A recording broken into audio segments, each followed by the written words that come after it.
সম্মানিত এলাকাবাসী, আজকে যিনি মুফাসসির তিনি আপনাদের সকলেরই কাঙ্ক্ষিত মুফাসসির। আমরা বিগত সময় অনেক আলোচকের মুফাসসিরের আলোচনা শুনেছি, তার মধ্যে আমি নিজেও এই হাফিজ এমদাদুল্লাহ সাহেবের 10টি মাহফিল শুনেছি গোপনে বসে। সরাসরি উনার চেহারা দেখি নাই, সহবত পাই নাই। অনেক কষ্ট করে 10টি মাহফিল শোনার পরে সবুরা খাতুন মাদ্রাসায় গিয়ে সিঁড়িতে নামার পথে মোলাকাত করেছি। আল্লাহ উনাকে ন্যায় হায়াত দান করো। আর আল্লাহ রাব্বুল আলামিনের শক্তিতে আমাদেরকে দীর্ঘ 16 বছর পর আমি এই চতুর্থ মাহফিলে এই বছরে মঞ্চে এসে কথা বলছি।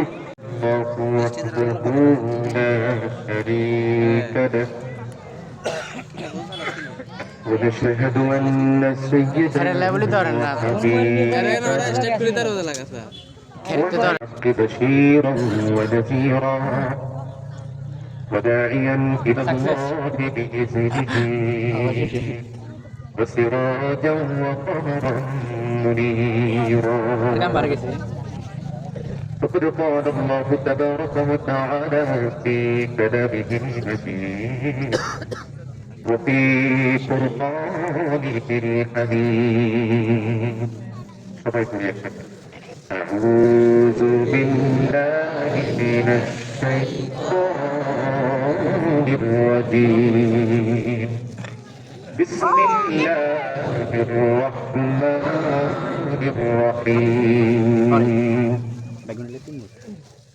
الذين آتيناهم الكتاب يتلونه حق تلاوته أولئك يؤمنون به ومن يكفر به فأولئك هم الخاسرون. وقال تعالى في شان حبيبه ومحبوبه ومعشوقه آمرا ومخبرا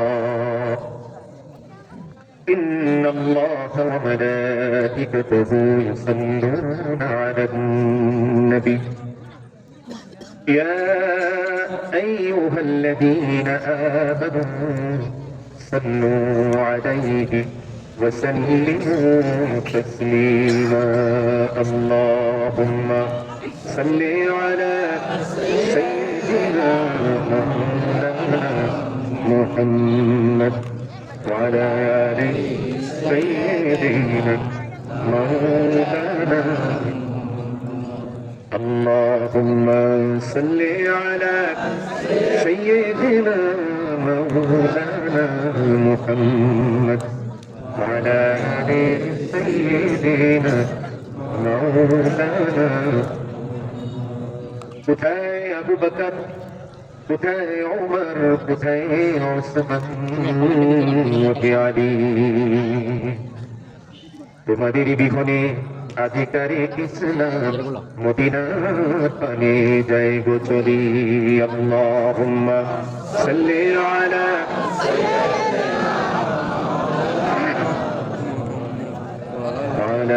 আলি সাইয়্যিদিনা مولانا.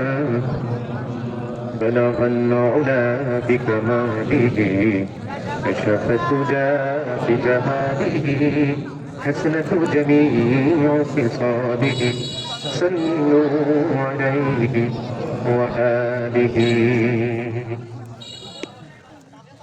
পশ্চিম চরফোয়াজ এলাকাবাসী ও যুব সমাজের উদ্যোগে আব্দুল মান্নান তালুকদার ইসলামিয়া মাদ্রাসা নুরানি শিক্ষা প্রদর্শনী এবং ওয়াজ ও দোয়ার মাহফিলে সবশেষ অধিবেশনের সম্মানিত সভাপতি মহোদয়, মঞ্চে উপবিষ্ট আমন্ত্রিত সকল সম্মানিত অতিথিবৃন্দ, বিশেষ করে এই জনপদের কৃতি সন্তান হযরত মাওলানা মোহাম্মদ মুস্তাফা, সিনিয়র শিক্ষক, হাফিজাতুল কুবরা মহিলা মাদ্রাসা সোনাগাজী ফেনী, হাফিজ মাওলানা হিজবুল্লাহ, সাংবাদিক এবং বিশিষ্ট সমাজসেবক,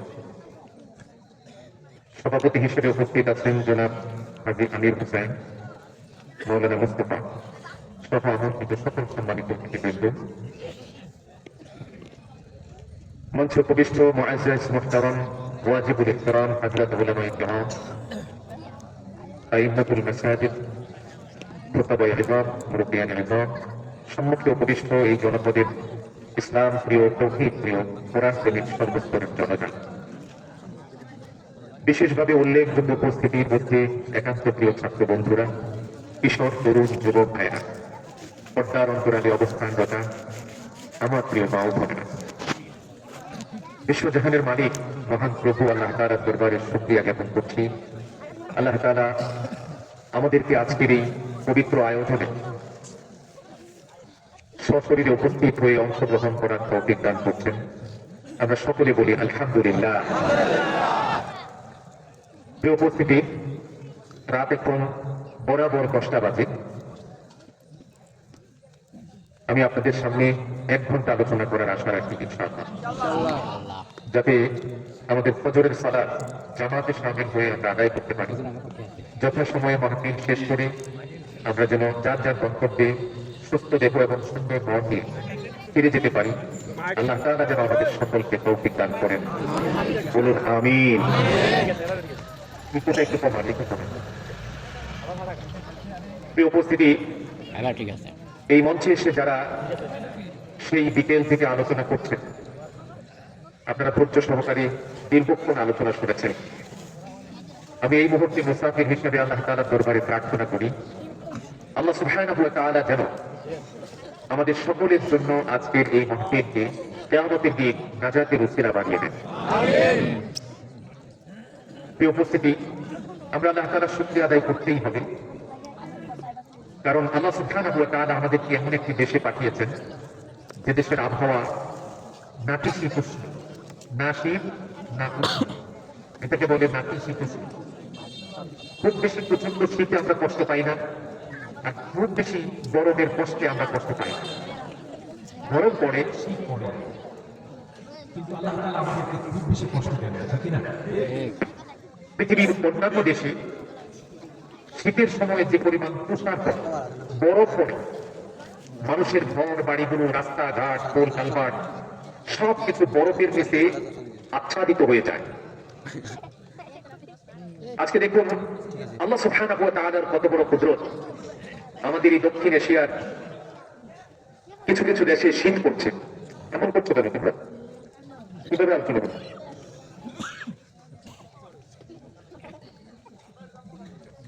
এই দক্ষিণ এশিয়ার কিছু কিছু দেশে যখন মানুষ শীতে কাঁপছে, আবার মরুভূমির দেশ মক্কা, মদিনা, রিয়াদ প্রচন্ড ঘর্ষণে সেখানে বন্যার পানিতে ভেসে যাচ্ছে মানুষ। বাড়ির সামনে রাখা, পার্কিং করে রাখা গাড়িগুলো ছোট্ট কাগজের টুকরার মতো পানির সাথে ভেসে যাচ্ছে। আল্লাহু আকবার। আবার সেই সাথে বর্তমান পৃথিবীকে যে দেশটি নেতৃত্ব দিচ্ছে, বর্তমান দুনিয়ায় সুপার পাওয়ার হিসেবে পরিচিত সেই মার্কিন যুক্তরাষ্ট্র, মার্কিন যুক্তরাষ্ট্রের ক্যালিফোর্নিয়ার লস অ্যাঞ্জেলসে গোটা পৃথিবীর জাহান্নাম হিসেবে লস অ্যাঞ্জেলকে জ্বালিয়ে পুড়িয়ে আংরা করে দিয়েছেন কে? যারা ফিলিস্তিনে আমাদের মা বোনদের উপর নির্যাতন করেছে, যারা আফগানিস্তানে অর্ধ শতাব্দী ধরে মনুষ্য সৃষ্ট বিপর্যয়ের মাধ্যমে লক্ষ লক্ষ মানুষকে হত্যা করেছে, যারা এখনো বাইতুল মুকাদ্দাসের চারপাশের শিশু আর নারীদেরকে নির্বিচারে হত্যা করছে, পৃথিবীর সমস্ত দেশগুলো তাদের তাবেদারি করছে, কিন্তু আল্লাহ সুবহানাহু ওয়া তাআলা সিদ্ধান্ত নিয়েছেন, আমি কওমে আদকে, কওমে সামুদকে, কওমে লূতকে, কওমে সাবা, কওমে তুব্বাকে যেমনি ভাবে আসমানি গজব দিয়ে ধ্বংস করে দিয়েছি, আমি আল্লাহ চাইলে মার্কিন যুক্তরাষ্ট্রকেও মাত্র কয়েকদিনের ব্যবধানে পৃথিবীর মানচিত্র থেকে মুছে দিতে পারি। এটা দেখাবার জন্য আল্লাহ তাআলা সেখানে দাবানল জ্বালিয়ে দিয়েছে, ঠিক না?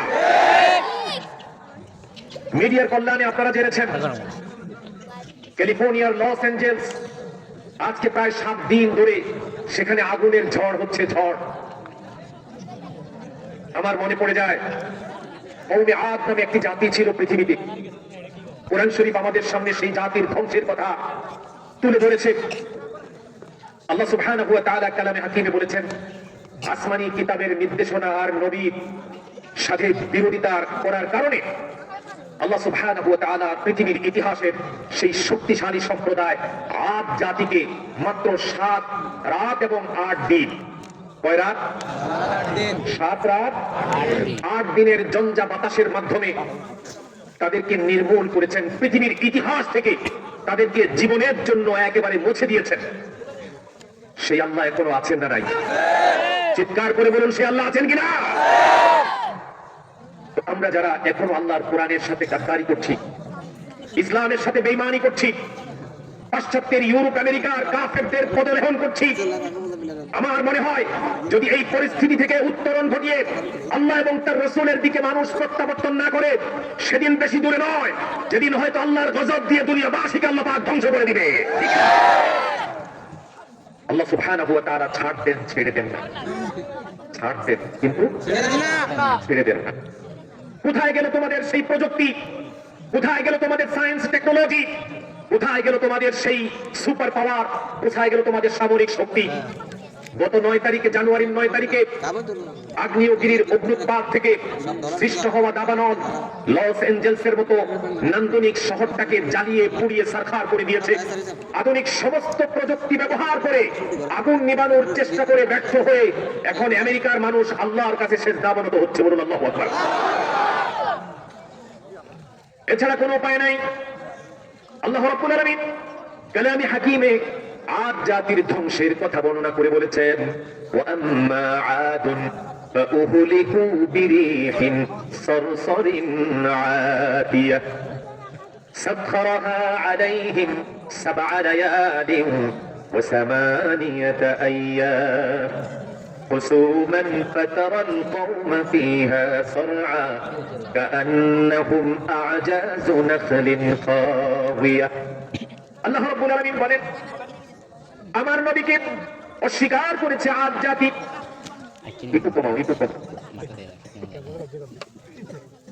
আমার নবীকে অস্বীকার করেছে আদ জাতি। আসমানি নির্দেশনা উপেক্ষা করে গাদ্দারি করেছে আদ জাতি। তারা তাদের শক্তি প্রদর্শন করে দুনিয়াবাসীর সামনে উপস্থিত হয়ে বলেছে, মান আশাদ্দু মিন্না কুওয়া, শক্তিতে, সামর্থ্যে, সামরিক শক্তিতে আমাদের চেয়ে শক্তিশালী জাতি পৃথিবীর কোথাও নাই। আল্লাহ রাব্বুল আলামিন তাদের এই অহংকার, তাদের এই বড়াই, তাদের এই ঔদ্ধত্য আল্লাহ রাব্বুল আলামিন সহ্য করেন নাই।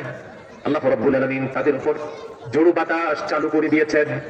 এই জোড়ু বাতাস তাদের উপর বয়েছে 7 লায়ালিন, 7 রাত, ওয়া সামানিয়াতা আইয়াম, 8 দিন। এই 7 রাত 8 দিনের তুফানে, ঝড়ে আদ জাতির অবস্থা কেমন হয়েছে?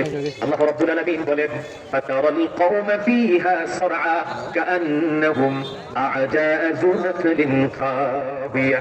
এদের অবস্থা হয়েছে খেজুরের শুকনো পাকা ডালের মতো। আদ জাতির শক্তিশালী মানুষগুলো রাস্তার পাশে পরিত্যক্ত অবস্থায় ধুমড়ে মুচড়ে পড়ে আছে। কুকুর আর শিয়াল তাদের লাশ নিয়ে টানাটানি করছে। সে আল্লাহ এখনো আছেন তো? আমরা 15 বছর 7 মাস আজকের মতো এত চমৎকার করে কথা বলতে পারি, নির্ভয়ে নিঃসংকোচিতে কোরআনের কথাগুলো বুক ফুলিয়ে আমরা নির্দ্বিধায় বলতে পারিনি। মোস্তফা ভাই এখন দাঁড়িয়ে বলেছেন, এই পরিবেশ আমাদেরকে দান করেছে কে? আরো জোরে বলেন কে? এই পরিবেশ আমাদেরকে দান করেছেন আল্লাহ। এখন এই অভ্যুত্থানের ক্রেডিট নেওয়ার জন্য সবাই চেষ্টা করছে। কেউ বলছে আমরা করছি, কেউ বলছে অমুকে করছে, কেউ বলছে তমুকে করছে। আসলে কেউ করে নাই, করেছে একজন, তিনি কে? আল্লাহ রাব্বুল আলামিন বলেছেন, ফাকুতিআ দাবিরুল কওমিল্লাযীনা যালামু ওয়ালহামদুলিল্লাহি রাব্বিল আলামিন। আমার আল্লাহ বলেন, এভাবে যখন ইনসাফের সীমানা ক্রস করে মানুষ যখন জুলুম করতে শুরু করে, জালেমরা যখন জুলুমের সূত্রটাকে দীর্ঘায়িত করার জন্য জালেম যখন শিকড় গেড়ে বসে, জালেম একা একা জুলুম করতে পারে না। যেই গাছটা বাঁশ গাছ, চিনেননি বাঁশ গাছ? বাঁশ গাছ চিকন, কিন্তু ও জানে ও অনেক লম্বা হবে। এই জন্য বাঁশ গাছ চিকন হওয়ার পরও তার শিকড় অনেক দূর, এমনকি বাঁশ গাছের শিকড় এক বাড়ি থেকে আরেক বাড়ি পর্যন্ত চলে যায়, ঠিক না? এক বাড়ির মধ্যে কোনো বাঁশ পড়ে নাই, বাঁশ ঝাড় নাই, কিন্তু মাটি খনন করলে বাঁশের শিকড় পাওয়া যায়। মানুষ বলে এখানে তো বাঁশ ঝাড় নাই, বাঁশের শিকড় কোত্থেকে আসলো? দেখা যায় পাশের বাড়িতে খবর নিয়ে দেখা যায় সেখানে বাঁশ গাছ আছে, অর্থাৎ ওই বাড়ির বাঁশ ঝাড় শিকড় গাঁটতে গাঁটতে আরেক বাড়ি পর্যন্ত শিকড় পৌঁছে দিয়েছে। এর কারণ কি? কারণ হলো বাঁশ গাছ জানে আমি চিকন অনেকটা বৃক্ষ হলেও আমাকে অনেক দূর উঠতে হবে, সুতরাং আমাকে বাতাসের সাথে লড়াই করে টিকতে হলে আমার শিকড়টা অনেক দূর পর্যন্ত পৌঁছাতে হবে। ঠিক এমনি ভাবে একজন জালেম যারা মানুষের উপর জুলুম করে, নিপীড়ন করে, নির্যাতন করে, সে একা একা জুলুম করতে পারে না। জুলুমের শিকড় সে অনেক দূর পর্যন্ত নেয়। তার শিকড় সামরিক বাহিনীতে, পুলিশ বাহিনীতে, র্যাব, বিজিবিতে, ডিবি, এসবি, এনএসআই, সিআইডি সহ সকল বাহিনীর মধ্যে তার অনুগত কিছু গোলাম তারা টাকা পয়সা দিয়ে কিনে নেয়।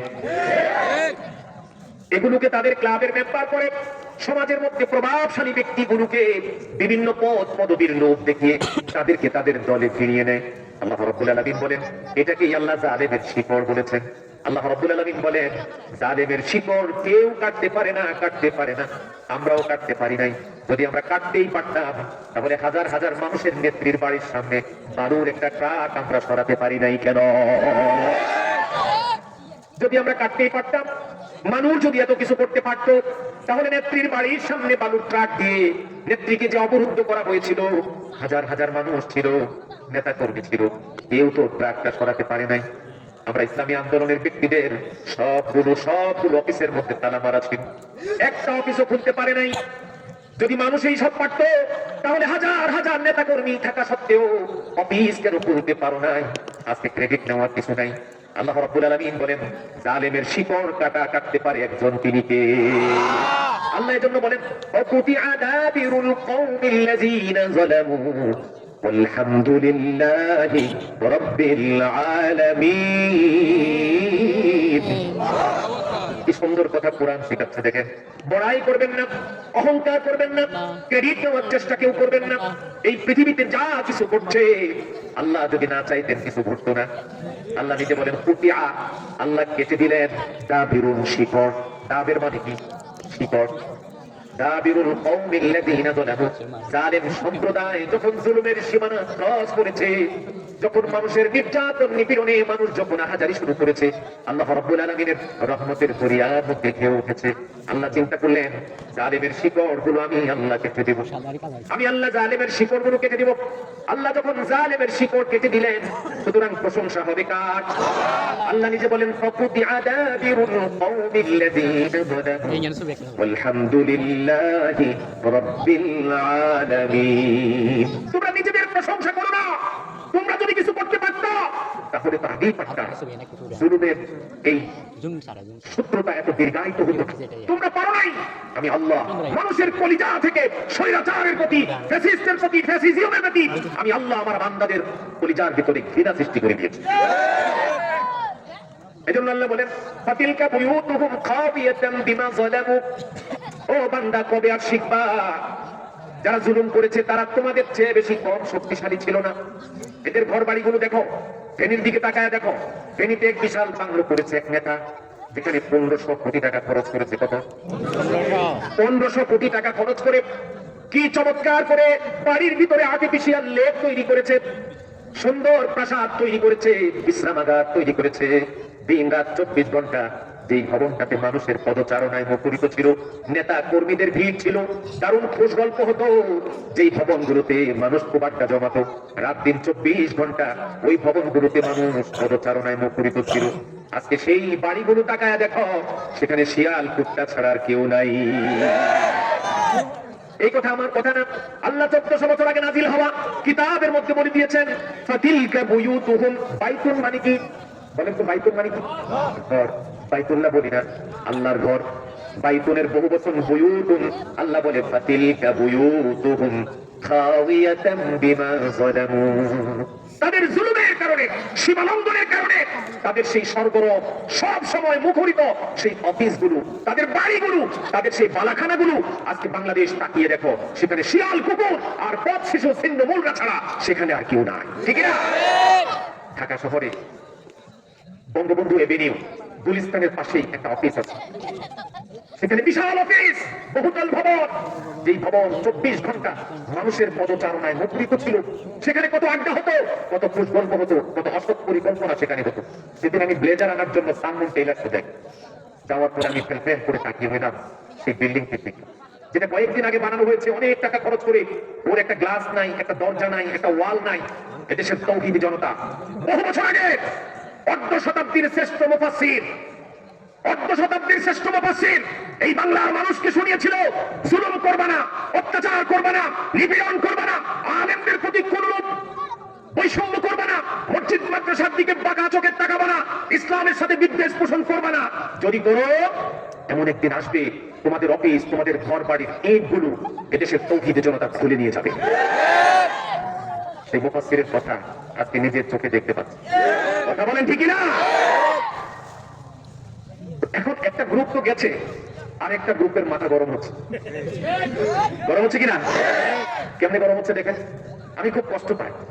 বাংলাদেশের একটা শীর্ষ পর্যায়ের একজন রাজনৈতিক নেতা, আমি বলবো না, নাম বলবো না, আপনারা বুঝবেন, শীর্ষ পর্যায়ের রাজনৈতিক নেতা, তিনি ডয়েচে বেলের সাথে একটি সাক্ষাৎকারে আবারও সেই পুরনো কথা বলেছেন, গান্দা কথা বলেছেন। তিনি বলেছেন রাজনীতির সাথে কোন ধর্ম গ্রন্থের, গীতা, ত্রিপিটক, বাইবেল বা কোরআনের কোন সম্পর্ক নাই। এই বক্তব্যের কারণে এদেশের তাওহীদি জনতা ফ্যাসিবাদকে এই দেশ থেকে উৎখাত করে দেশ থেকে বিতাড়িত করেছে। একই বক্তব্য ভবিষ্যতে যদিও কেউ দেয়, কোরআনের সাথে বিরোধী কোনো বক্তব্য যদি ভবিষ্যতেও কেউ দেয়, আমি বিশ্বাস করি কোরআন প্রেমিক তাওহীদি জনতা এদেরকেও ঝাড়ু পিটা করে দেশ থেকে বিতাড়িত করবে ইনশাআল্লাহ। আপনারা দেখেন না, আপনাদের আকল নাই, এদেশের মানুষের পালস বোঝেন না। একটা তাফসীরুল কোরআন মাহফিলে 15 লাখ মানুষ হয়। কত লাখ? 15 লাখ, 20 লাখ মানুষ হয় একটা কোরআনের মাহফিলে। এই তাওহীদি জনতার সরব উপস্থিতি দেখে আপনারা কি বুঝে নিতে পারেন না আগামীর বাংলাদেশ কোরআনের বাংলাদেশ, আগামীর বাংলাদেশ ইসলামের বাংলাদেশ, আগামীর বাংলাদেশ কোরআনের বাংলাদেশ। এদেশে মানুষের মন এবং মাটির মধ্যে এই বঙ্গের শ্রেষ্ঠ সন্তানদের রক্ত পড়েছে। বহু উলামায়ে কেরাম নির্যাতিত হয়েছেন, নিপীড়িত হয়েছেন। সুতরাং এই জমিনের মধ্যে আবারও যদি কোরআন বিরোধী কোন অপশক্তি এই জাতির ঘাড়ের উপর বসতে চায়, আল্লাহর কসম করে বলি, সমস্ত আলেম ওলামা, পীর, মাশায়েখ, মাদ্রাসা, মসজিদ সব খানকা মিলে আমরা আবার সেই ফ্যাসিবাদের বিরুদ্ধে আবারও সংগ্রাম করবো ইনশাআল্লাহ। ঠিক আছে তো? রাজি আছেন তো সবাই? কারণ আমরা বিশ্বাস করি, আল্লাহর কসম, এই দেশটার জন্ম হয়েছে 53 বছর, 54 বছরে পড়ে গেছে। সেই সোহরাওয়ার্দী উদ্যানে 1971 সালের 16 ডিসেম্বর আমির আব্দুল্লাহ খান নিয়াজির নেতৃত্বে 94,000 সৈন্য আত্মসমর্পণের মধ্য দিয়ে পৃথিবীর মানচিত্রে যে স্বাধীন সার্বভৌম বাংলাদেশের জন্ম হয়েছে, এই বাংলাদেশে এতদিন পর্যন্ত যারা স্টিয়ারিং এ বসা ছিল, যারা মসনদে বসা ছিল, এরা নামে মুসলমান, এদের দ্বারা ইসলামের ক্ষতি ছাড়া বিন্দু মাত্র কোনো কল্যাণ হয় নাই। আমরা দেখেছি কোন কল্যাণ হয় নাই। যদি কল্যাণ হতো, তাহলে তারা যদি ইসলাম প্রতিষ্ঠা করতে চাইতো, আল্লাহর কোরআন যদি প্রতিষ্ঠা করতে চাইতো, তাহলে অবশ্যই 54 বছরে এই জমিনে আল্লাহ পাকের কোরআন কায়েম হয়ে যেত। এরা কেউ বাবার স্বপ্ন পূরণের জন্য কাজ করেছে, কেউ স্বামীর স্বপ্ন পূরণের জন্য কাজ করেছে, কেউ নেতার স্বপ্ন পূরণের জন্য কাজ করেছে। আমার দিনের নবীর আদর্শ বাস্তবায়নের জন্য তারা কোনো কাজ করেছে? বলতে পারবেন করেছে? সুতরাং এই 24-এর বিপ্লব, একটা কথা মনে রাখবেন সোনাগাজী, একটা কথা মনে রাখবেন, বেশি আলোচনার প্রয়োজন নেই, আমাদের এখন কাজ করার সময়। সুবহে সাদেক যেমন সূর্যোদয়ের পূর্বাভাস, আমরা যারা ফজরের নামাজ পড়ি, সুবহে সাদেক যেমন সূর্যোদয়ের পূর্বাভাস। সুবহে সাদেক আসলে বোঝা যায় এরপর একটা সুবহে কাজে আসবে, তারপরে সূর্য উঠবে, ঠিক না? তো সুবহে সাদেক যেমন সূর্যোদয়ের পূর্বাভাস, আল্লাহর কসম 24-এর বিপ্লব চূড়ান্ত ইসলামী বিপ্লবের পূর্বাভাস। 24-এর বিপ্লব ইসলাম বিজয়ী হওয়ার পূর্বাভাস। এখন আমাদেরকে সবার আগে খুঁটিনাটি বিভিন্ন ছোটখাটো ইখতিলাফ ভুলে গিয়ে আমাদেরকে কোরআনের ছায়াতলে দল, মত, জাতি, ধর্ম, বর্ণ নির্বিশেষে সবাইকে বৈষম্যমুক্ত একটি মানবিক বাংলাদেশ গড়ার জন্য আমাদের প্রত্যেককে সব ইখতিলাফ ভুলে গিয়ে, ফিকহি মাসালার ইখতিলাফ ভুলে গিয়ে আমাদেরকে কোরআনের ছায়াতলে আশ্রয় নিতে হবে, ঠিক না? কারণ পৃথিবীর ইতিহাস বলে কোরআন যেই জমিনে প্রতিষ্ঠিত হয় নাই, কোরআনের শাসন যেখানে কায়েম হয় নাই, সেই জনপদের জন্য কোরআনের মালিক আল্লাহ শান্তির ফয়সালা করেন নাই। আপনারা মানেন কি না মানেন, এই 54 বছরে এই বাংলাদেশের মানুষকে অনেক স্বপ্ন দেখানো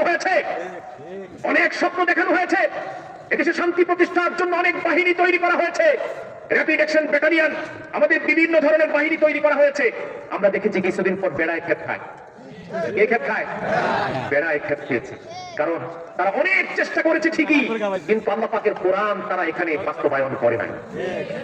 আল্লাহ রাব্বুল আলামিন কালামে হাকিমে সুস্পষ্ট করে বলে দিয়েছে, কোন জনপদে যদি বারাকা চাও, কোন জনপদে যদি শান্তি চাও, তোমরা যদি তোমাদের জীবনে নিরাপত্তা চাও, তোমরা যদি দেশটাকে সমৃদ্ধ করতে চাও, তোমরা যদি চাও তোমাদের দেশের জন্য আসমানের বারাকাত দরজা খুলে যাক, জমিনকে উর্বর হয়ে যাক, দেশ সমৃদ্ধ হয়ে যাক, যদি শান্তি নিরাপত্তা প্রতিষ্ঠা করতে চাও, তাহলে আল্লাহর মনোনীত বিধান, আল্লাহর মনোনীত জীবন আদর্শ ইসলামকে জীবনের সকল দিক ও বিভাগে বাস্তবায়নের কোনো বিকল্প নাই, কোনো বিকল্প নাই।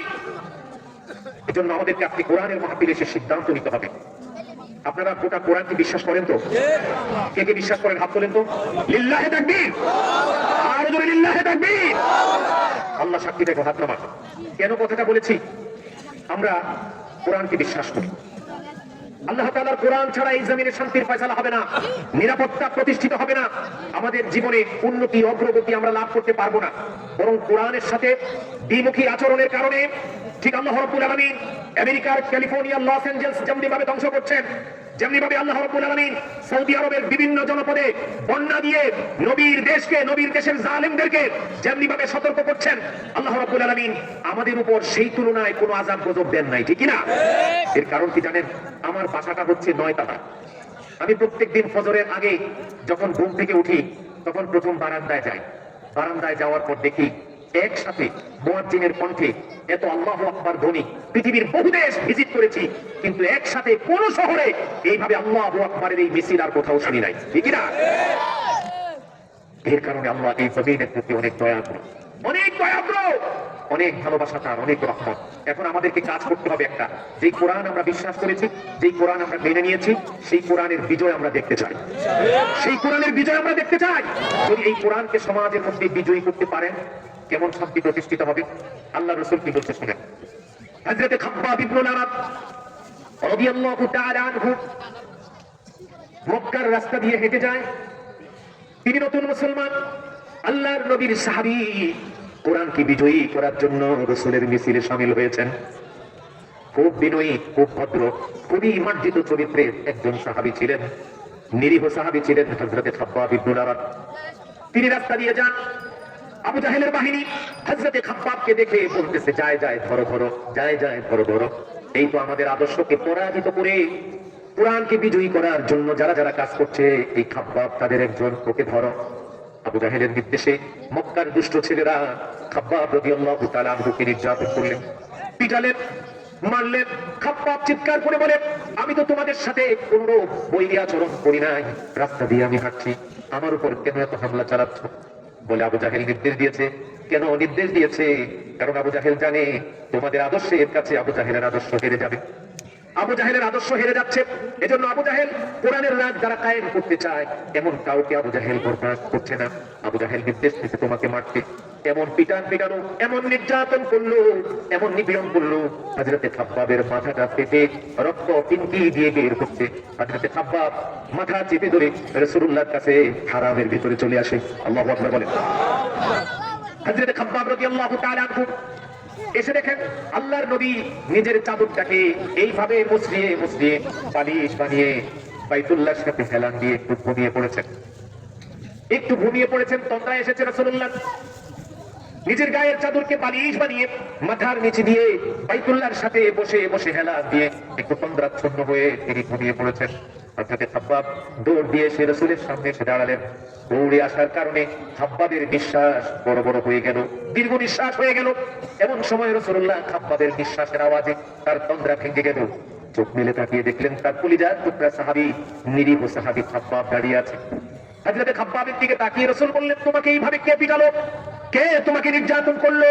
কে তোমাকে মারলো? তোমার মতো নিরীহ, এত শান্ত, এত ভদ্র, এত ভালো সাহাবী আমার বর্তমান সাহাবীদের মধ্যে এত নিরীহ সাহাবী আর নাই, তোমাকে কে নিপীড়ন করলো? খাব্বাব রাসূলের কথা জবাব বিস্তারিত না দিয়ে তিনি বরং বললেন, ইয়া রাসূলুল্লাহ, ইয়া হাবিবাল্লাহ, আলা তাস্তানসিরু লানা, আলা তাদউ লানা ইয়া রাসূলুল্লাহ। ওগো আল্লাহর নবী, ছোট্ট ব্যবসা করতাম, ভালোই ছিলাম, কোরআনের রাজ কায়েম করার জন্য এই সমাজের মধ্যে আপনার মিছিলে শামিল হয়েছি, আপনার দলে যোগ দিয়েছি। বিনা কারণে আবু জাহাল, আবু লাহাব, উতবা, সায়বারা আমাদের ব্যবসা কেড়ে নিয়েছে, দোকান ভেঙে দিয়েছে, আমাকে নির্যাতন করেছে অযথায়। আমাদের সাহায্যের জন্য আল্লাহর দরবারে কি একটু দোয়া করবেন না? একটু দোয়া কি আপনি করবেন না? দিনের নবী বললেন অবশ্যই দোয়া করব, কেন নয়, অবশ্যই দোয়া করব। খাব্বাবকে সান্ত্বনা দিয়ে বললেন, খাব্বাব রে, একটু ধৈর্য ধারণ করো, একটু ধৈর্য ধারণ করো। আর বেশি দিন তোমাদের নির্যাতিত হওয়া লাগবে না, আর বেশি দিন তোমাদের নিপীড়নের শিকার হওয়া লাগবে না, অল্প কয়েকটা দিন ধৈর্য ধারণ করো।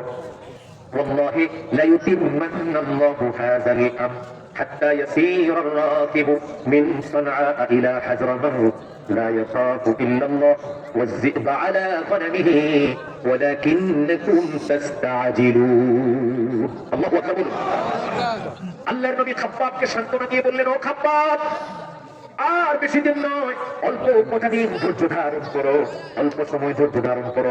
আমি দেখতে পাচ্ছি আমি যে আদর্শ নিয়ে এসেছি অনতি বিলম্বে আল্লাহ রাব্বুল আলামিন মানব রচিত সমস্ত মতবাদের উপর আল্লাহর মনোনীত দিন ইসলামকে আল্লাহ পাক বিজয়ী হিসাবে প্রতিষ্ঠিত করবেন। আল্লাহু আকবার বলেন। আর দিন যখন প্রতিষ্ঠিত হয়ে যাবে, তোমাদেরকে আর কেউ নির্যাতন করতে পারবে না।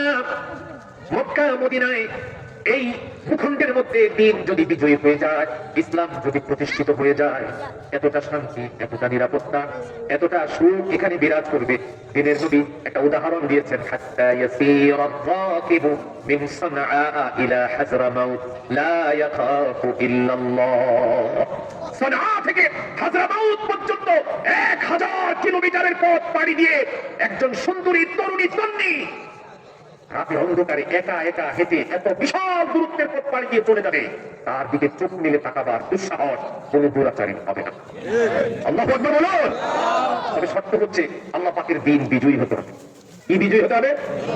আল্লাহ পাকের দিন যেখানে পরাজিত থাকে, আল্লাহ পাকের দিন যদি সেখানে বিজয়ী না হয়, তাহলে হাজার আর্মি, পুলিশ, র্যাব, বিজিবি দিয়েও মানুষের নিরাপত্তা প্রতিষ্ঠা করা যাবে না।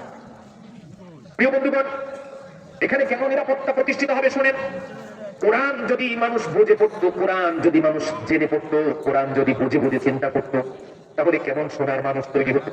আজকে আমার দেশের মানুষ কোরআন শরীফ তিলাওয়াত করে কিন্তু কোরআনের অর্থ বোঝে।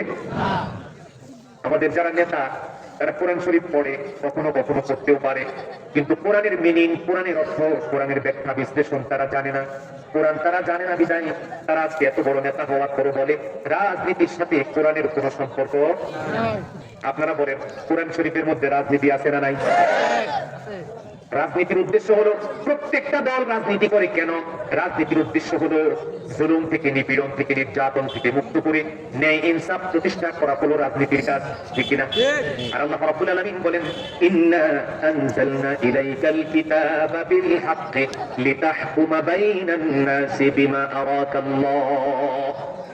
আল্লাহ রাব্বুল আলামিন বলেন, ও নবী, আমি তোমার প্রতি কিতাব নাযিল করেছি। কেন নাযিল করেছি? লিতাহকুমা বাইনান নাস, যাতে করে তুমি মানুষের মধ্যে সুশাসন প্রতিষ্ঠা করতে পারো। লিতাহকুমা বাইনান নাস বিমা আরাকাল্লাহ, যেমনি ভাবে আল্লাহ তোমাকে দেখায় দিয়েছে। এজন্য আমার দেশের মানুষ, নেতারা কোরআন শরীফ পড়ে ঠিকই, খতম করে, কিন্তু কোরআন বোঝে? কোরআন বোঝে? আর এজন্যই তো এতটা তারা ইসলাম সম্পর্কে জানে। দেখেন, এক নেতার কথা আপনাকে বলি। পরের দিন ঈদ উল ফিতরের দিন, জাতীয় ঈদগাহ ময়দান প্রস্তুত। এখন মন্ত্রী মহোদয় আসছে ঈদের মাঠ পর্যবেক্ষণ করার জন্য, ভিজিট করার জন্য। তো ঈদের মাঠ ভিজিট করার পর সাংবাদিকরা ধরছে যে কি দেখলেন। এখন মন্ত্রী কি বলছে জানেন? মন্ত্রী বলছে যে সবকিছু প্রস্তুত, ইনশাআল্লাহ আগামীকাল পবিত্র ঈদ উল ফিতরের নামাজের জানাজা অনুষ্ঠিত হবে। কি অনুষ্ঠিত হবে? মন্ত্রী মহোদয়কে পাশ থেকে বলছে না, না, ভুল হচ্ছে। 7-8 জন কারেকশন করে দেওয়ার পরও মন্ত্রীর মুখ দিয়ে এই কথাটা আর বাইর হইল না। শেষ পর্যন্ত করে না, ঈদ উল ফিতরের নামাজের জানাজা যথাসময়ে অনুষ্ঠিত হবে। কি পরিমাণ ইসলাম সম্পর্কে পণ্ডিত ভাবতে পারেন? সে সাংবাদিকদেরকে বলছে আগামীকাল যথাসময়ে ঈদ উল ফিতরের নামাজের জানাজা অনুষ্ঠিত। কয়েকজন হেল্পার তাকে সাহায্য করেও এই বক্তব্যটাকে আর কারেকশন করতে পারে না। এই জাতীয় লোকগুলোকে নিয়ে আমাদের এই দেশ পরিচালিত হওয়ার কারণে আমাদের ভাগ্য আকাশ থেকে কালো মেঘ দূর হয় না, ঠিক না? সুস্পষ্ট বক্তব্য হলো, যারা ইসলাম জানে না, যারা কোরআন পড়তে জানে না, কোরআনের অর্থ বুঝে না, কোরআনের মধ্যে যারা রাজনীতি খুঁজে পায় না, কোন মুসলমানের ভোট পাওয়ার অধিকার তাদের নাই, কোন মুসলমানকে নেতৃত্ব দেওয়ার অধিকার তাদের নাই, ঠিক না? আমরা সেই ব্যক্তিকেই আমরা আমাদের নেতা বানাতে চাই যারা কোরআন শরীফ বুঝে, কোরআনের অর্থ বুঝে, কোরআন তিলাওয়াত করতে জানে, সময় হলে নামাজের ইমামতি করতে জানে, ঠিক না? কথাটা এই জন্য বলেছি, অধিকাংশ মানুষ আমাদের সমাজে কোরআন পড়েছি কিন্তু কোরআনের মিনিং বুঝে না, কোরআনের মিনিংটা বুঝে না। আপনারাও অনেকে এখানে এমন থাকতে পারেন যারা কোরআন শরীফ পড়েন ঠিকই, কিন্তু কোরআনের ভিতরে কি আছে, কোরআন কি বলেছে, সেই জিনিসটা আমরা অনেকেই বুঝি না। আমরা বুঝি আর না বুঝি, আমরা কোরআনের পুরাটাকে বিশ্বাস করি, ঠিক না? কোরআনের পুরাটাকে আমরা মানি, ঠিক না? সুতরাং কোরআন পুরাটা যারা মানে তাদেরকে আমরা নেতা বানাবো। সমাজ পরিচালনার দায়িত্ব, দেশ পরিচালনার দায়িত্ব, রাষ্ট্র পরিচালনার দায়িত্ব এবং আমাদের মধ্যে বিবাদমান বিষয়ের ফয়সালার দায়িত্ব আমরা তাদের কাছে দিতে চাই যারা আল্লাহর কিতাব সম্পর্কে অভিজ্ঞ আলেম, ঠিক না? যদি এই কাজটা করতে পারেন, যদি এই কাজটা করতে পারেন, আল্লাহর রহমতে 1 বছরের মধ্যে দেশের চেহারা পাল্টে যাবে ইনশাআল্লাহ। 54 বছর ধরে ওয়াজ করতেছি, 54 বছর ধরে মদের বিরুদ্ধে ওয়াজ হয়, বিড়ির বিরুদ্ধে ওয়াজ হয়, মাদকের বিরুদ্ধে ওয়াজ হয়, কিন্তু মাদকও দূর হয় না, বিড়িও বন্ধ হয় না, পেন্সিলও বন্ধ হয় না, হয়েছে? হয় না। কিন্তু আজকে যদি সংসদ ভবনে কোরআনের ব্যাপারে আইন রচিত হতো, যদি বলা হতো আগামীকাল থেকে এই দেশে যে বিড়ি খাবে, এই দেশে যে মদ খাবে, এই দেশে যে ব্যভিচার করবে, কোরআনের বিধান অনুযায়ী তাকে শাস্তি দেওয়া হবে, আইন যদি প্রয়োগ করা হতো, আল্লাহর কসম যদি বলা হতো 10 বছরের জেল দেওয়া হবে, সঙ্গে সঙ্গে দেখতেন এই অপরাধটা প্রকাশ্যে আর কেউ করতে সাহস পেত না, এই অপরাধটা প্রকাশ্যে কেউ করার সাহস পেত না। আর কোরআন যদি পুরোটা বুঝে ফেলতেন, এই সমাজে অপরাধ তো খুঁজেই পেতেন না। হযরত ওমর ইবনে খাত্তাব রাদিয়াল্লাহু তাআলা আনহু দায়িত্ব গ্রহণের পর 2 বছর পর তিনি নিজে স্বেচ্ছায় রেজিগনেশন লেটার সাবমিট করেছেন, পদত্যাগ পত্র সাবমিট করেছেন।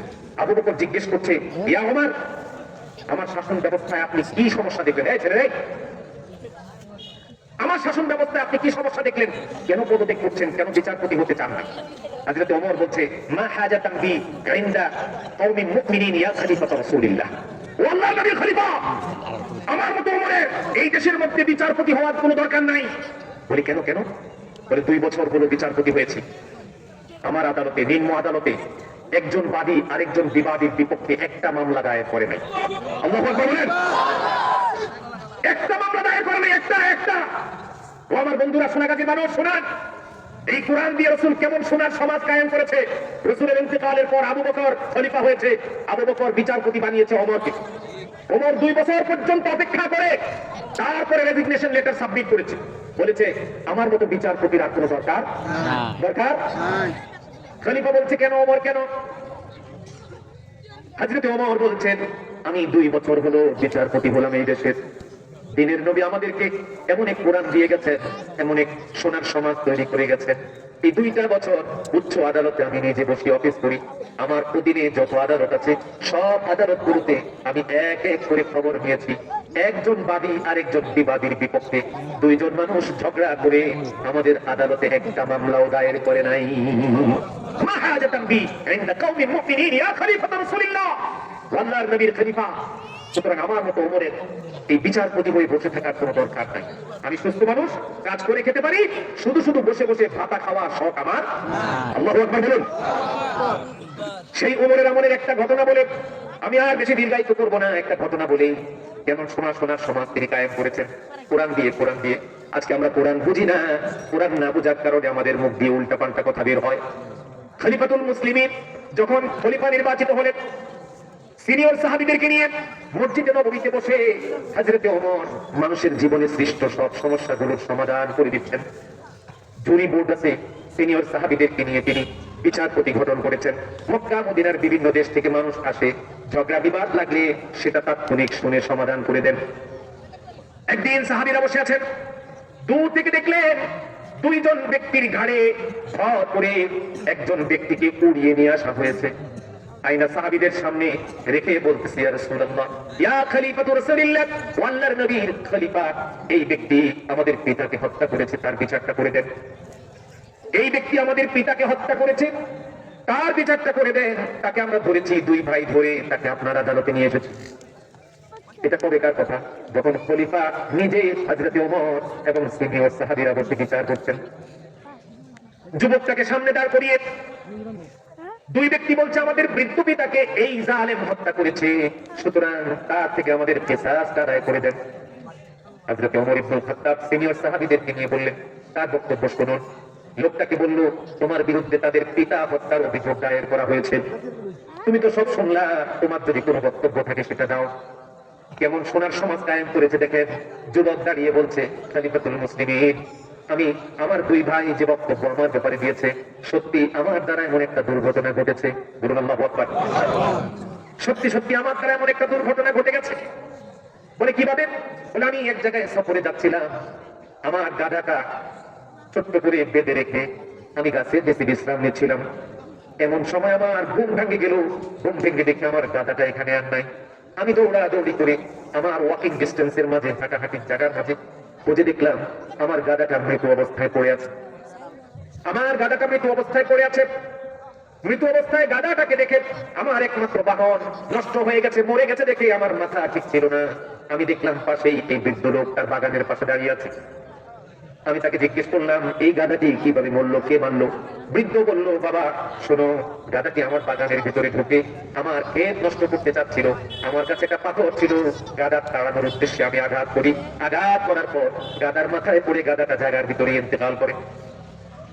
ওই যুবক বলছে, আমার মাথা ঠিক ছিল না। এই মরুময় প্রান্তর পাড়ি দিয়ে আমি আমার গন্তব্যে পৌঁছার জন্য একমাত্র বাহন এই গাধা। এই গাধাটাকে মৃত অবস্থায় দেখে আমার মাথা ঠিক ছিল না। আমি তার সাথে অল্টারকেশনে জড়িয়ে গেলাম। আমি ঝগড়ায় লিপ্ত হয়ে গেলাম। একটা পর্যায়ে উত্তেজিত হয়ে নিজেকে নিয়ন্ত্রণ করতে না পারার কারণে ছোট্ট একটা পাথর আমি নিক্ষেপ করলাম।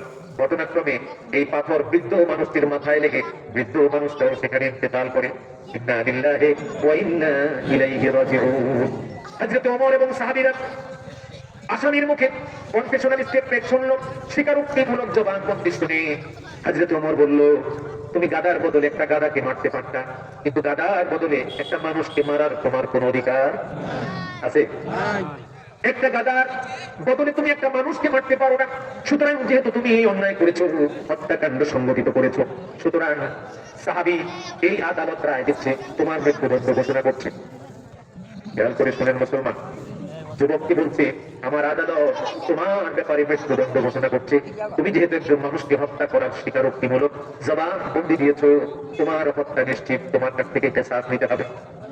যুবকটা সাহস করে বলছে, ও খলিফাত রাসূলুল্লাহ, আল্লাহর নবীর খলিফা, ইসলামী শরীয়তের বিধান এবং সাহাবী খলিফার বক্তব্য মেনে নিতে আমার বিন্দুমাত্র কোনো আপত্তি নাই।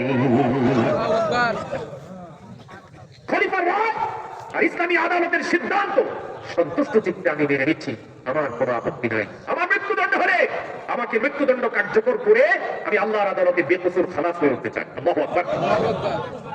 কিন্তু ছোট্ট একটা দাবি আছে খলিফা। বলে, বড় সেটা কি? বলে, আমাকে কমপক্ষে 3 দিন সময় দিতে হবে। কয় দিন? আমাকে 3টা দিন সময় দিতে হবে। বলে, 3 দিন সময় দিয়ে তুমি কি করবে? বলে, আমার কাছে কিছু মানুষের রাখা আমানত আছে, আর কিছু মানুষের রাখা কিছু ঋণ আমার কাছে আছে। আমি সেই ঋণগুলো পরিশোধ করতে চাই, আর আমার কাছে রাখা আমানত গুলো যার যার কাছে আমি ফেরত দিয়ে আসতে চাই। ওই আমানত যদি আমি ফেরত না দিই, কিয়ামতের ময়দানে আল্লাহ যদি আমাকে আসামি কাঠ গড়ায় দাঁড় করায়, আমি কিন্তু তখন আপনার দিকে ইঙ্গিত করে দিব যে খলিফার কারণে আমি আমানত ফেরত দিতে পারি না। খলিফা বেকায়দায় পড়ে গেল। একদিকে ফাঁসির আসামি, মৃত্যুদণ্ডের আসামি, তাকে যদি 3 দিনের জন্য ছেড়ে দেওয়া হয়, সে কি আবার ফেরত আসবে? খলিফা কনফিউজ হয়ে গেল। আজকের মতো এমন আসামি, এমন আর্মি, এমন পুলিশ, এমন র্যাব, বিজিবি, ডিবিএস, বিএনএসআই, সিআইডি কিছুই ছিল না।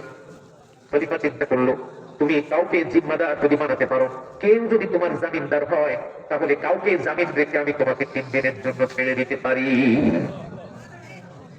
80 দণ্ডপ্রাপ্ত আসামি, কে নিবে দায়, কে নিবে জামিন? কারণ এই ছেলে যদি না আসে, তাহলে যে জামিন হবে তাকে কতল করতে হবে। এটা ইসলামী আদালত, এটা আমাদের সংঘং হাইকোর্ট না, ঠিক না? যেই ব্যক্তি জামিন হবে সেই ব্যক্তির ফাঁসি কার্যকর হবে, যদি এই যুবক ফিরে না।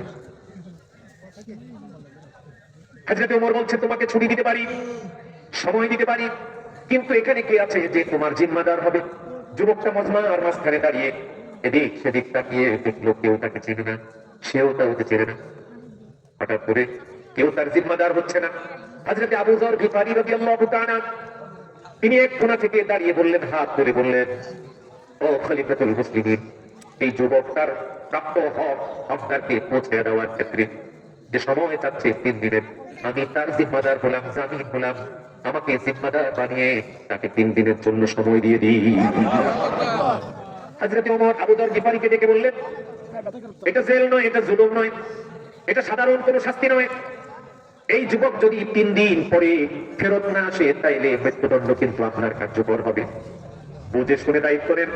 হযরত আবু যর গিফারী রাদিয়াল্লাহু তাআলা আনহু যুবকের দিকে তাকিয়ে আবার চোখ ঘুরিয়ে তাকালেন।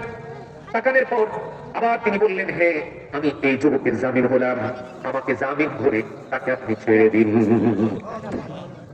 হযরত আবু যর গিফারী যখন জামিন হলো, তৎক্ষণাৎ যুবকটা দৌড় দিয়ে সময় নষ্ট না করে মরুভূমির আলো আঁধারি পরিবেশের সাথে মিশে গেল।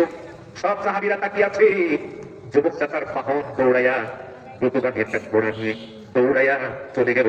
সাহাবীরা সেই ঘোড়া দিয়ে দিল, যাও, তুমি যদি যাওয়ার জন্য কোনো ঘোড়ার প্রয়োজন হয় এখান থেকে ঘোড়া নিয়ে যাও। ঘোড়া চালিয়ে সে দ্রুত কদমে আড়াল হয়ে গেল, অদৃশ্য হয়ে গেল। 1 দিন চলে যায়, 2 দিন চলে যায়, 3 দিন চলে যাচ্ছে। আজকে জুমার নামাজের পরে সেই যুবকের কিসাস বাস্তবায়ন হবে, মৃত্যুদণ্ড কার্যকর হবে। সমস্ত সাহাবীদের ধর্মাত্ম চিন্তায় ঘুম হয় না। আবু যর গিফারীর মতো সিনিয়র সাহাবী জামিন হয়েছেন, এই যুবক তো আসতেছে না, এই যুবক যদি না আসে তাহলে আবু যর গিফারীর প্রত্যাগ ঘুরাইয়া দিতে হবে। সমস্ত মানুষ মসজিদে নববীতে বের করছে। জুমার নামাজের পরে কি হবে? জুমার নামাজের সময় হয়ে গেল। যারা বাদী পক্ষ আছে 2 ভাই, তাদেরকে সমস্ত সাহাবীরা বোঝালো, বাবারা, তোমার বাবা তো দুনিয়া থেকে চলে গেছে, তোমাকে মুক্তিপণ দিয়ে দেই, মুক্তিপণ দিয়ে তুমি কিসাস মাফ করে দাও তোমরা। যুবক 2 জন বলছে, না, জানের বদলে জান, আমরা কোনো অবস্থাতেই মুক্তিপণ দিয়ে বাবার হত্যার দণ্ড আমরা মাফ করতে পারবো না। সময় হয়ে গেল। হযরত আবু যর গিফারী রাদিয়াল্লাহু তাআলা আনহু ছোট ছোট পা করে ওযু করে 2 রাকাত নামাজ পড়ে কিসাস গ্রহণ করার জন্য এগিয়ে আসছে। আল্লাহু আকবার বলুন। আবু যর গিফারী সিনিয়র সাহাবী, একজন অপরিচিত যুবকের জিম্মাদার হয়ে তিনি নিজে কিসাস গ্রহণ করার জন্য, কল্লা কাটার জন্য ওযু করে 2 রাকাত নামাজ পড়ে মসজিদে নববীর বারান্দায় এসে দাঁড়িয়ে গেল। যেমন কথা তেমন কাজ। যুবক যদি না আসে, প্রয়োজনে আমাকেই কিতাল করে তার জিম্মা নিয়ে নিবে, আমার কোনো বিন্দু মাত্র আপত্তি নাই। কারণ মৃত্যুকে তারা পরোয়া করতেন না, তারা মৃত্যুকে মনে করতে একটা বেরিয়ার, একটা বাউন্ডারি, যে বাউন্ডারির এই পাশে তারা আর ওই পাশে তাদের আল্লাহ। বাউন্ডারির এই পাশে তারা আর বাউন্ডারির ওই পাশে আল্লাহ। এজন্য মৃত্যুর ব্যাপারে তাদের বিন্দু মাত্র কোনো ভয় ভীতি ছিল না। আবু যর গিফারীদের উত্তরসূরি বাংলাদেশেও আছে, আলহামদুলিল্লাহ। 13 বছর 14 বছর জেলখানার অন্ধকার প্রকোষ্ঠে বুকে বুকে কষ্ট করেছে, ফাঁসি পড়ি নিজে পড়ে নিয়েছে, আল্লাহর দ্বীনের সাথে ঈমানের দাবির সাথে আপোষ করে নাই। কথা বলেন ঠিক না? আমাদের কাছে কেমন লাগে ভাবেন। আগের দিন লোকটা সুস্থ, পরের দিন লোকটার খবর হবে। বড় ছেলে জিজ্ঞেস করছে, বাবা কি করে ফাঁসির মঞ্চে যাব? বড় ছেলে বলছে, কান্না জড়িত কণ্ঠে বলছে, বাবা তুমি সালোয়ার কামিজ পরে দিও। আল্লাহু আকবার। পাঞ্জাবি পরে দিও আর সালোয়ার পরে দিও। ছেলে তার বাবাকে বলছে, কি পরে তুমি ফাঁসির মঞ্চে যাবে? আর এই পরিস্থিতির মধ্যেও ওসিয়াত করছে, নসিহত করছে, তোমরা চিন্তা করো না, মাকে দেখে রেখো, দেশবাসীকে আমার সালাম পৌঁছে দিও, জান্নাতের গেটে আমি তোমাদের জন্য ফুল নিয়ে দাঁড়ায় থাকবো। জান্নাতের গেটে আমি ফুল নিয়ে দাঁড়িয়ে থাকবো। আবু যর গিফারী ধীরে ধীরে পরিচ্ছন্ন হয়ে নামাজ পড়ে মসজিদে নববীর বারান্দায় কিসাস গ্রহণ করার জন্য প্রস্তুতি নিয়ে সাহাবীদের সামনে দাঁড়িয়ে আছে। সমস্ত সাহাবীদের শরীর কাঁপছে। আজকে পৃথিবীর ইতিহাসে নতুন এক রেকর্ড তৈরি হতে যাচ্ছে। বাদী পক্ষকে বারবার বোঝাচ্ছে, বাবা তোমরা চাইলে বাবার মৃত্যুদণ্ড মওকুফ করে দিয়ে রাষ্ট্র তোমাকে মুক্তিপণ দিতে নিয়ে নাও। এরা শক্ত, এরা মজবুত, এরা বলছে না, আমাদের পিতার হত্যা আমরা কোনোভাবেই মাফ করতে পারবো না। হযরত আবু যর গিফারী প্রয়োজনীয় কাপড় চোপড় খুলে নিজের গদ্দান সামনে দিয়ে দাঁড়িয়ে আছেন। এমন সময় জল্লাদ নাঙ্গা তলোয়ার নিয়ে আবু যর গিফারী ঘাড়ের মধ্যে আঘাত করবে। এমন সময় এক সাহাবী চিৎকার করে উঠে বলল, থামো থামো, ওই যে মরুভূমির দিকে তাকিয়ে দেখো, মরুভূমির গোলা ঝড় পড়িয়ে এই যেন আমাদের দিকে দৌড়ে আসতেছে। মরুভূমিতে ধুলির ঝড় শুরু হয়েছে, প্রচন্ড ধুলা উঠতেছে, মনে হচ্ছে কেউ আসতেছে, মনে হচ্ছে ঘোড়ার খুরের আঘাতে মরুভূমির উত্তপ্ত ধুলাগুলো ঝড় সৃষ্টি করেছে, মনে হচ্ছে কেউ একজন আসতেছে, একটু দাঁড়াও, একটু অপেক্ষা করো। অপেক্ষা করলো, কিছু দূর সময় যেতেই দেখলো সেই যুবক ঘোড়ায় চড়ে দৌড়াইয়া মসজিদে নববীর বারান্দায় এসে হাজির হয়ে গেছে। নিঃশ্বাস বড় হচ্ছে, বলে ভাই ঘোড়াটি মাঝখানে একটু অসুস্থ হয়ে পড়েছে, আমি যার পাওনা তাকে বুঝিয়ে দিয়েছি, এতিম বাচ্চার অধিকার তার কাছে বুঝিয়ে দিয়েছি, ঋণগুলো আমি পরিশোধ করেছি। এরপর দীর্ঘ পথ মানিয়ে ঘোড়াটা একটু বিশ্রামের প্রয়োজন অনুভব করেছে, রাস্তায় একটু বিশ্রাম নিয়েছি। যদি ঘোড়া চলতো আমি বিন্দুমাত্র বিশ্রাম করতাম না। সামান্য বিলম্বের জন্য গোটা সাহাবীদের কাছে আত্মসমর্পণ করে ক্ষমা চাচ্ছি, আল্লাহর ওয়াস্তে আমাকে মাফ করে দিবেন। এবার যুবক ছেলেটি প্রস্তুতি নিয়ে আবু যর গিফারিকে দূরে সরিয়ে দিয়ে ধন্যবাদ দিয়ে বলল, আমার কিসাস আমাকে নিতে দিন, আমার কিসাস আমাকে গ্রহণ করতে দিন। যেই না জল্লাদ ঘাড়ের উপরে আঘাত করবে, সে বাদী পক্ষ চিৎকার করে বলছে আল্লাহু আকবার। বাদী পক্ষ বলছে আল্লাহু আকবার।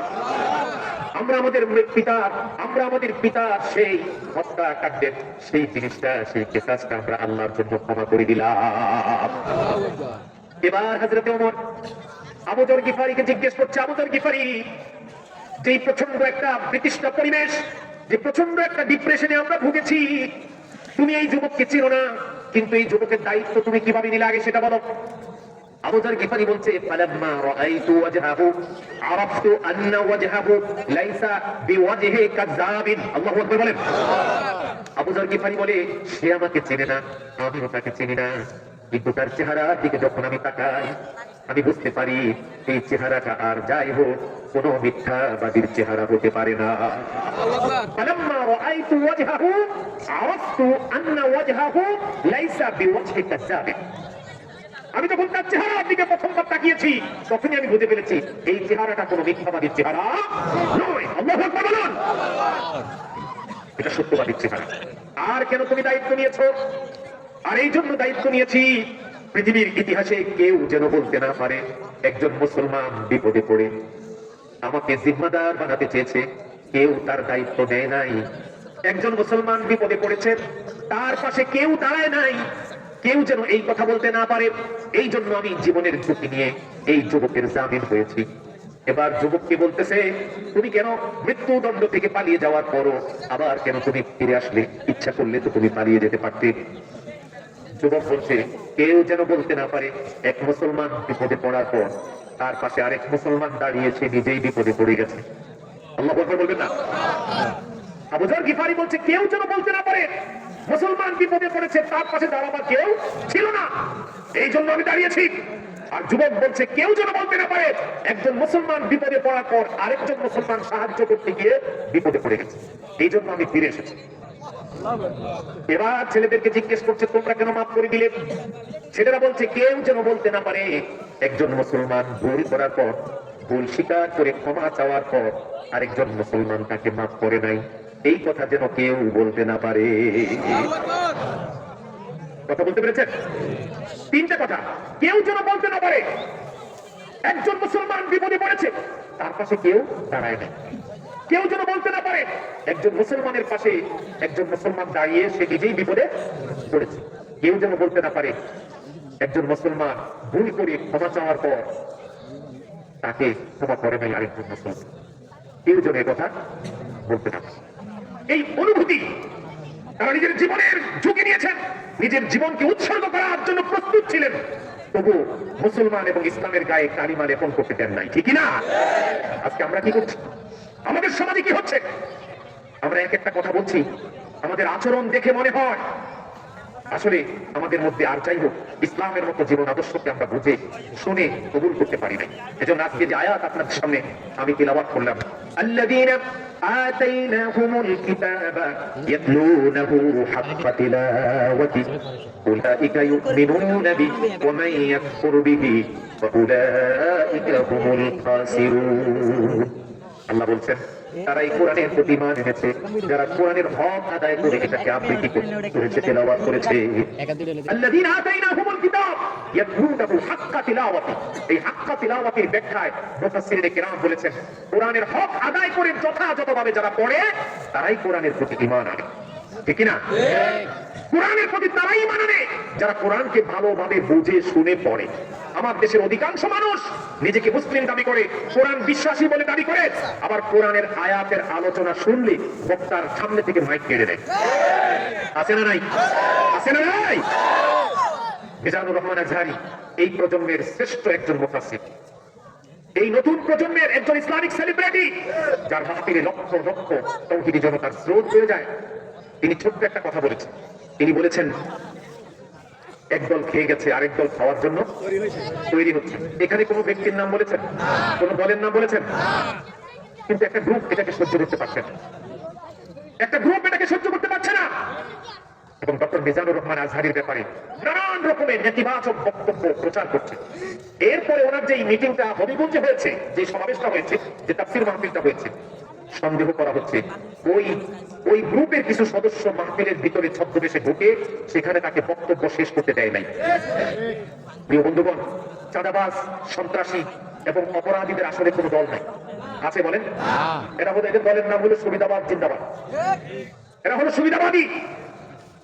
সুতরাং কোন দলের উচিত নয় চাঁদাবাজদের দায়িত্ব নেওয়া, কোন দলের উচিত নয় সন্ত্রাসীদেরকে প্রশ্রয় দেওয়া, কোন দলের উচিত নয় ইসলামের বিরুদ্ধে কথা বলা, কোন দলের উচিত নয় কোরআনের সাথে সাংঘর্ষিক কোন বক্তব্য দিয়ে তাওহীদি জনতার কলিজায় আঘাত দেওয়া। ঠিক না?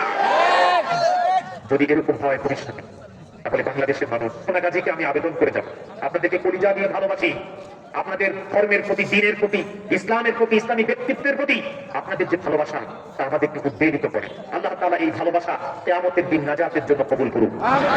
আমরা আপনাদের প্রতি বিনয়ের সাথে আবেদন করে যাই, যেই লোক নামাজ পড়তে জানে না, জানাজার নামাজ পড়ার সময় হাত বাঁধার পরে রফুল ইয়াদাইন করে, আছে না নাই? জানাজার নামাজ পড়তে দাঁড়াইছে, গোটা বাংলাদেশের জাতীয় নেতা নামাজ পড়তে দাঁড়াইছে, আপনার নেতা। এমন দল কেন করবেন যেই দলের নেতা আপনার জানাজা এসে জানাজার নামাজ জানে না? জানাজার জন্য দাঁড়াইছে, এখন আরেকজনের দিকে চায়, হাত উঠায় না হাত নামা, আছে না নাই?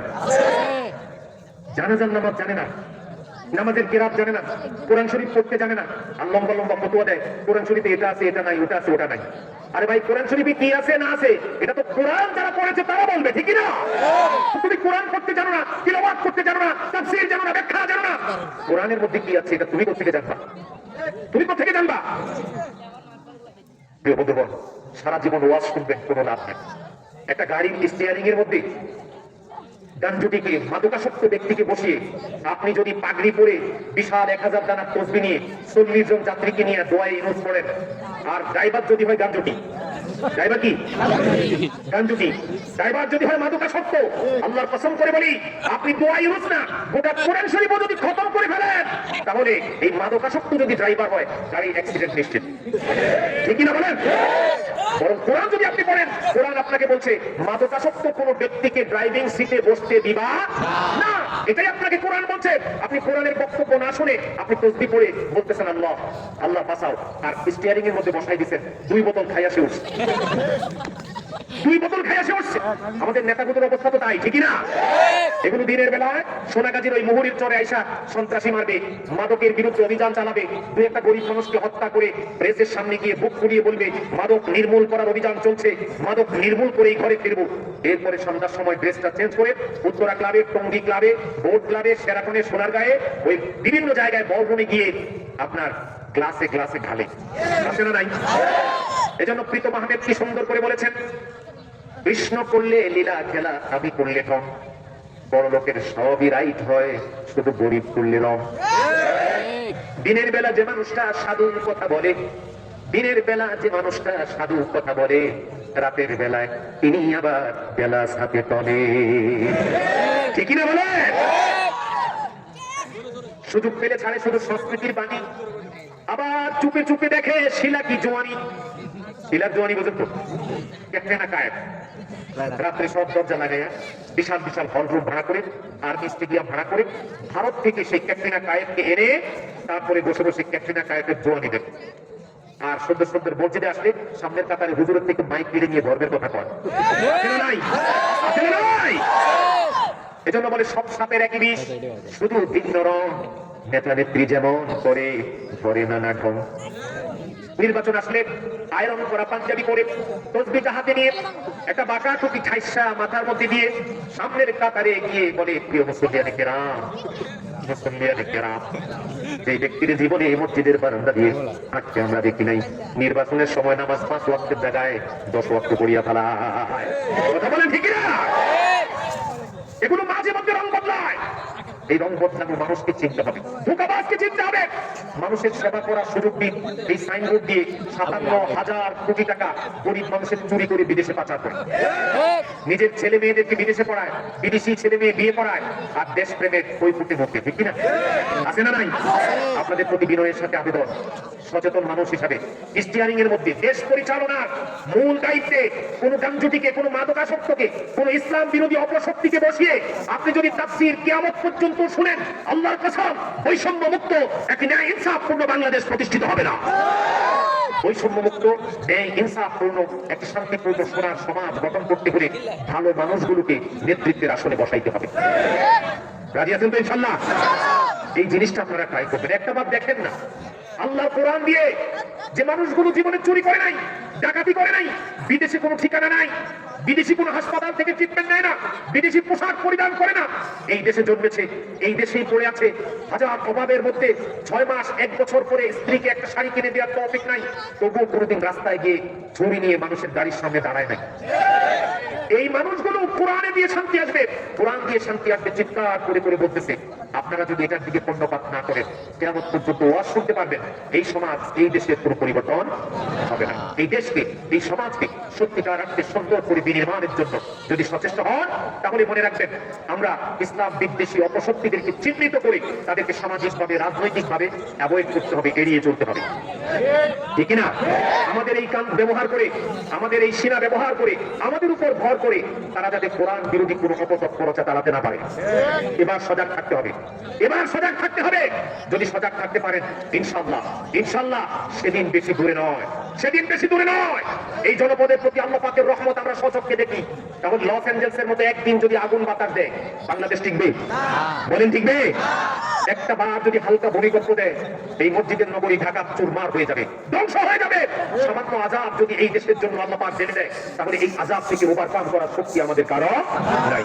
সুতরাং আল্লাহ তাআলাকে সন্তুষ্ট করার জন্য আমরা কোরআনের হক আদায় করে আমরা কোরআন শিখবো, কোরআন পড়বো এবং কোরআনের সমাজ বিনির্মাণের জন্য চেষ্টা করবো। আল্লাহ আমাদের সকলকে তৌফিক দান করুন। আরো জোরে বলেন আমিন। আর আরেকটা ছোট্ট অনুরোধ জানায় শেষ করছি, সেটা হচ্ছে একটি পরিকল্পিতভাবে